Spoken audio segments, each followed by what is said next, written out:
it's not second nature for us. Therefore, we need to pay a little bit more attention towards financial education. It has something to be, this is something that needs to be taught, this is something that needs to be encouraged. Does not come to us very easily, right? And that's my experience. And I don't think that's you're part of that the big majority where they're not really very financially savvy. I mean, the mere fact that you are here, kaya kayo nandito is because you wanted to learn, right? Yes. I mean, I hope you're here because you want to learn. Yes. Not because you want to win the raffle. Okay? Right? Unless you're going to get condos and stuff. So, really, you're here and then, sino dito nandito dahil excited kayo matuto? Raise your hand. Okay, sino dito nandito kasi pinilit kayo ng advisor nyo? Kinulit-kulit ka, pinex-nex ka, para lang kung kakulitin, pupunta ka na. Ay, wala naman. And you're all here in your free will, ha? Alright? So I'm not going to hold you. So that's why we're going to be able to do that. We're going to be able to learn about these things. And before I do that, can you tap the person on your right? Just a gentle tap. Sabihin mo, tanong mo nga, are you ready to learn? Are you ready to learn? Yung kaliwa naman, talika mo naman, tap mo naman. Sabihin mo, stop touching me. Anyway, we're going to do that. Before, one of the things that I like to do is, I want to encourage sharing of information. One of the things that I always are very typical of all my talks, and I've been, I don't know, I probably have done 150 already. My target is 300 talks this year. Maybe I think I've crossed 150 already. One of the things that I always encourage is for people to share information, to share the learning. Okay ba yun? Are you willing to share the learning to others? Yes. That's good. And one of those things, especially medyo mga bata-bata ng konti, one of the ways for us to share is to use social media. So I'm going to encourage you, for those who use social media, okay, for those who use social media, please do share whatever it is that you're going to learn this afternoon. I have a Facebook, I have a Twitter, I have an Instagram, and you can follow me at Randell Tiongson. And then, meron pala kaming hashtag, I forgot what in my slides. Yung hashtag natin, okay, alam nyo ang ibig sabihin ng hashtag? Okay.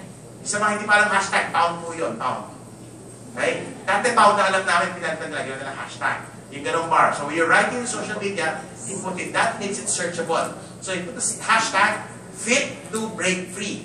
Yung 2 natin dito is the number 2. There, fit to break free. There. Hindi ko mala, no? Fit to break free. Break free. So use the hashtag, fit to break free, and then this will go all over. Right? Like in my Twitter, I have so much following in my Twitter, no? I have 12 followers, no? So it can be shared to 12 people, no? So please share the knowledge in Facebook, Twitter, and those who like to take pictures. And say, ano ba, iba na ngayon, no? People really share a lot of information. In fact, they even share information that they shouldn't be sharing. Like, di ba, kung ano kinain nila, and so forth and so on. Ano nagbago ng mga tao ngayon? When I was younger, bago kami kumain, we were required to pray. Diba naman? We were required to pray. Oh, wait, pray first, ha? Ngayon, bago kumain, wait. Wala mo nakakain. Let's take a picture first. Di ba yung galawin? Tapos, ano ba yan? I-co-collage pa yan. Okay? There was a study that I read in the US. There's this a lady restaurant in New York where they're starting to get a lot of negative reviews. A lot of people are always complaining for the slow service. And that's a fantastic story. This restaurant had good food, had good reviews, and has traditionally been a good restaurant in New York. And suddenly, the last few months, the last year or so, they've been really getting a lot of negative feedback. Negative reviews, sama daw ng service, late daw makaupo mga tao, and so forth and so on. So what the restaurant did was to be able to start to beef up even training of the staff. So talagang rigid training sila. In fact, nagbawas pa sila ng mga menu items because, less choices means it's easier for the kitchen. So they're trying to see that, and yet, the service has not been improving. So what they did is they decided to put a digital camera meron namang camera yan, ano? So may digital camera and decide to review. Of course, when they see it, they can't understand, saan naging problema? Tama na ba ginagawa ng mga waiter, and so forth and so on. What they did, sabi nga, alam mo, bakit 10 years ago, 2004, 2004, 10 years ago, wala naman tayo ganitong problema. So what they did is, pinaralan nila yung kanilang 2004 video and the 2014 video. You know what they found out? Alam mo bakit late ang mga services, kung bakit ang tagal ng pila, mas mahaba? Unang-una, bumaba ang stay ng mga tao sa restaurant. Okay? They're staying 30 minutes longer. So that called for the queue. That's one. But the reason why they're staying longer, alam mo bakit? Kasi, ang mga tao doon, bago umorder, pipicture mo na yung menu. Pipicture mo isang-isa. Pagdating ng food, pipicture yung food. Tapos, ang mga waiter ngayon, photographer na. Diba? Sabi nila sa waiter, can you take a picture? Oh, picture. Hindi lang yun. Multiple camera. Diba? Sabi ngayon, sir, okay, how about mine? How about mine? Maya. Diba yun? Ako muna na nagkanon. Tapos nakita, can you repeat? Kasi blurred. Alright? So, there's all of these things add together, which really solve a lot of things. What am I saying? The reason why I'm saying that is kung wala lang, para magkwento lang ako. No, the reason why I'm saying that these things have been changing. What you may think is a solution years ago, may not be the solution today. Right? And we have already a new set of generation of changes, and even financial products that we got used to have changed. For instance, before, 10, 15 years ago, or maybe 20 years ago, if you want to save, you will go to the bank and you will invest your money there. You'll probably buy a time deposit that will earn maybe 10%. And you'll be okay with 10%. Kasi, di ba, at least it's a good return. You double your money in about 6, 7 years. That was then. It's different today. Today, if you put your money in the bank and you leave it there, for you to see your interest, you need a magnifying glass. Bakit? Sobrang liit. Nararamdaman niyo ba ba, kinikita ng pera niyo sa savings account niyo? In fact, you're actually paying the bank money just to keep your money. Why? O, nagpili ka ng pera, nag-below minimum ka, nag-charge ka na. Okay, pay. O, may pera ka dyan, kahit hindi ka below minimum. Pagpunta mo sa mall, wala yung ATM ng bangko mo. You use another ATM, get charged 15 pesos. So, in technically speaking, you're actually paying the bank to hold on to your money. So, that's the biggest change. One.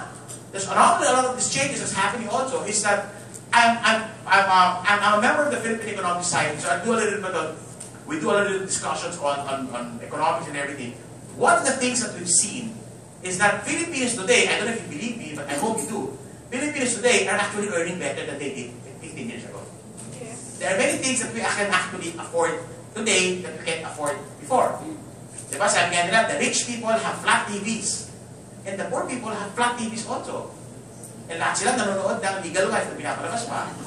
Pare-pareho na, homogenic na, no? Lahat sila. So that's one. Okay? That's very common. You see a lot of these things. This OFWs, who by the way, generates $24 billion of remittances every single year. And increasing. Not only OFWs, half of what the OFWs are bringing in are actually being brought in by the BPO staff. You see that here, in Davao, call centers. We're expecting them to breach $20 billion this year.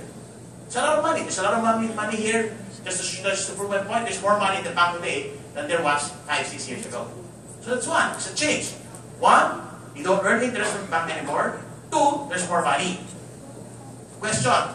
Do you think as Filipinos, we have more money today? Do we save more money today? Do we invest better? What do you think? Some. Maybe kayo, generally, as a nation. No. Our domestic savings is even going down. So what's going on? What's going on? Those are the things that we want to be able to unlock and find out through use of some studies and, engaging conversations with you para makita natin how we can remedy these things. Tama kayo? Are you ready? Okay, first, let me show you this life events planning. Okay, so parang ito, you start here. People start here, becoming established, nag-aral, went to college, and then nagtrabaho sila. Right? They got a job, then they fell in love, they got engaged, then they got married, then children came in, and so forth and so on. Now, this is a reminder for all the singles. Nauna po ang marriage of the children. Right? Don't change the system. Okay. Sana conservative. Sabi nga nung minsan, alam mo, Randell, masyadong conservative yung slides mo. Bakit naman mo? Walang annulment dyan eh. So, annulment. Okay, walang annulment. Okay. Children. Right? And your children will go to preschool. Then there will be a series of things that you're going to go through in life that can be a little bit costly. Pero you have to go through this, like major purchases, buying a car, buying a home, Family, di ba? Lahat yan, di ba? We go through that. And sometimes we can afford it, so why some people get into debt. So a lot of people get into debt in these problems, in this period. So that's one thing. Okay? And then eventually, you would want to be able to ideally start preparing for retirement. Which we're going to talk about later. Start preparing for retirement. And then, some of them, or a lot of us, will actually support our parents financially. Just a show of hands. Sino rito tumutulong sa magulang financially? In the past or present, or do you think you will support in the future? Can you raise your hands and be counted? That big parents. In the past, today, or do you think in the future? Raise your hands, be counted. Very good. That's majority of people in this room today. Now, question. Okay? Madali ba? Is it really easy to speak, supporting other people? It can be challenging, right? Challenging. So for those of you who raise your hands, I would like to congratulate you. Because ginagawa nyo, hindi yan madali. So congratulations to all of you. Palakpakan naman natin yung mga magulang. Good. Yung mga hindi nagtaas ng kamay, mga walang kwentang anak yan. So, biro lang kayo. Taas na lang. Change the answer, change the answer. Okay. Guys, do you want me to be serious or okay lang tayo maganda? Okay lang, ha? Okay. Sabi nila mga Davao daw, ano yan? KJ daw, ito ba yun? KJ daw, mga Davao daw, ayaw ng gulo, ayaw ng gusto nila seryoso, gusto nila no split. Tama ba yun? But that's not true. Because I'm not, going to Davao is not new for me. I've been here, I think, maybe 20 times in the last 10 years. Okay? Ang dami ko na nakita dito. Nakita ko ng SM, Abreeza, at airport. So, airport. So, yun lang nakikita ko. So, I come in and then go out. Like a blur. Okay, so retirement planning, then eventually your kids will go to college. Sino rito nagpapaaral ng anak sa kolehiyo or nagpaaral na ng anak? Raise your hands. Okay. Madali ba? Challenging din, ano? Challenging. Kasi ako actually, believe it or not, no? Dalawa na po yung graduate na anak ko sa college. I have 2 kids who already finished college. I got married at a very young age. I got married about 9 years old, no? But, now, really, I'm 47 years old. And I'm like, wow, 47 na pala, no? Parang 46 ka lang. So,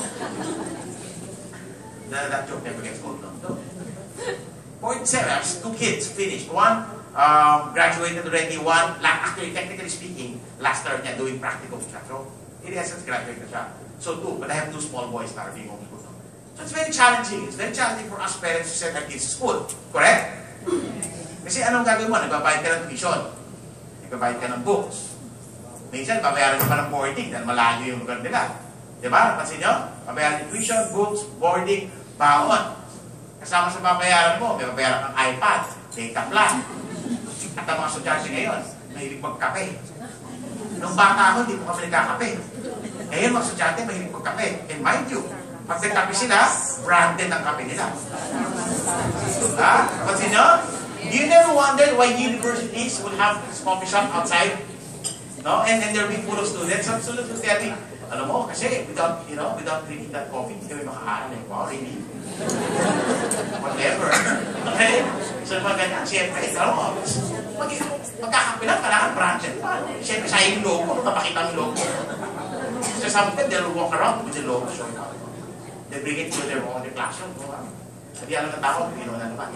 So, that's part of what they do. So data plans and all the things are all add on. So it makes sending your kids to school quite challenging. Kaya yung anak mo, sobrang hilig mag-aral. 8 taon, mass common course. Patay. Okay. Sorry ba? May mga pinamahan. Okay. College. And then, of course, we're only human. We're gonna go through some problems ourselves. We've got medical issues. At some point in time, people who have developed or have established an estate, will do some estate planning. Then you will go through some crises and emergencies. And finally, you will meet the Lord. Kung hindi ka pa ready, there's always time. Okay. Here's the point. There is something that's very constant in all of these things. What is very constant here? Money. Who said that? Money. Money. You're right. Money is very constant. Are we talking about a lot of money or a little money? A lot of money. A lot of money. What's your name, sir? Erwin. Carl. This is Carl. And you give a book to Erwin. I like people who participate. Ayan ka. Siyempre, di ba? Very wise people that participate for everything. Sumagot ako. Natanong kayo sumagot, siya lang ang narinig ko. Okay, so it's Carl. Carl can give a book. By the way, yeah. So, Sir, yung libro, basahin nyo ha. Right, you don't say it. So anyway, don't think. It's a common, di ba? We said all these things. You see, money is always part of all of these things, right? So the first lesson that I want to share with you this afternoon is that a lot of the things that we're going to do in life will require money, correct? And will not just require us little money, it will require us a lot of money. Therefore, we should plan and prepare for it. How do you plan and prepare for it? That's what we're going to talk about. Diba? Yeah, so we're going to do. First thing first, retirement. Let's talk about retirement. Who among you are preparing for your retirement already? Very good. That's a lot of number. But still not, I would have expected everybody, right? No? Eh, kailangan, okay. Di ba? Hindi ako makapag-prepare ng retirement kasi retired na ako. Okay. That's one. That's one.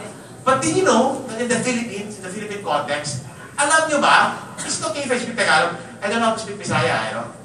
Yung buntag na alam ko. The rest, all the Visayas words that I know, I cannot say out publicly. Kasi man ko sa akin, hindi ako yung mali tinuro, no? So again, is it okay if I speak Filipino? Okay naman sa inyo? Yes. Are everyone comfortable with it? Yes. Alright, so, yan, for instance, I'm going to talk about a little bit about all these things. So again, alam niyo ba sa Pilipinas, less than 1 to 2 out of 10 Filipinos, or roughly 10 to 20% of Filipinos actually prepare for retirement. That's how small it is. Stats will show us that among 70 to 80% of our elderly are dependent on their children or other relatives for sustainability. That's very common. Are you surprised with that study? No. We see that every day, right? We see that everywhere. That's common. Oh, that's okay kasi kultura naman natin yan. Pero medyo dangerous culture yan. Why? Una-una, there's more and more Filipinos who are actually retiring. Okay? In the year 2000, there were less than 5 million Filipinos who are retired. When I say retired, they're about 60. Less than 5 million. By the time we hit 2014, it's more than 20 million at 21. Some studies I've seen, even reached to 25 million. Okay? So there's going to be a quadrupling or 5 times growth in a 40-year period with the number of Filipinos who are retired. That's first fact. Second fact, okay naman yan kasi dumadami naman ang population natin. But the second fact is, as a percentage of population, kumakapal din siya. Let me show you. In the year 2000, there were less than 7% of Filipinos who are retired. Just it says, out of 100 million Filipinos, 6.8 million Filipinos are retired. Okay? That's a fact. Now, moving forward, in the year 2040, assuming the dumami population natin, out of 100%, there will be now 16%. And some studies even brings it to 18-19%. To 16%. So in other words, out of 100 million, instead of 6.something%, it will now be 16%. Or 16 million. Follow? Hey, now what's the problem? The problem is that in our structure in the Philippines, the working population supports the non-working population. I've seen that. I've seen all of you who raise your hands to support your parents, majority of people in this room. And you belong to the upper crowd. You're not mass crowd. You're C, B. Some of you are even in the A crowd. And yet we experience the same things. So the working population supports the non-working population. Either they're too young or they're too old. Right? And here's the problem. Tingin nyo ba, honestly speaking, do we properly support our elderly today? Properly. With enough. With enough resources. No. We've seen that. We're having a lot of difficulty in supporting them at this level. Here's the problem. At 7-8% of the population, we're having a difficulty already. Imagine the difficulty when it's going to be at 16, 17, 18%. Virtually speaking, it's going to be 2 to 3 times more difficult just to support them from statistics alone. Okay? And here's another problem. By the year 2040, sino ba ang retire? 2040, sino retire? Kami. Most of us, right? Yung pangalan mo, wala na sa akin. Right? Tayo yan. So what I'm saying is, just on statistics alone, okay, it's going to be more difficult to sustain up using our current structure where the working population supports the non-working population. Okay? And that current situation, it's going to be 2 to 3 times more difficult. And what I'm saying is, if we don't make any changes, if we don't make any adjustments, it's going to be us who will have to bear that difficulty. Okay? So that's one. Another thing that I want to share with you is, in a way, it's a good news. It's good news also, is that we're actually living longer. Yung life expectancy natin mga Pilipino, humahaba po yan. Right? That's a good news. Long life is good thing. But here's the problem. Studies shows that our life expectancy is constantly improving. But studies also shows that while we're living longer,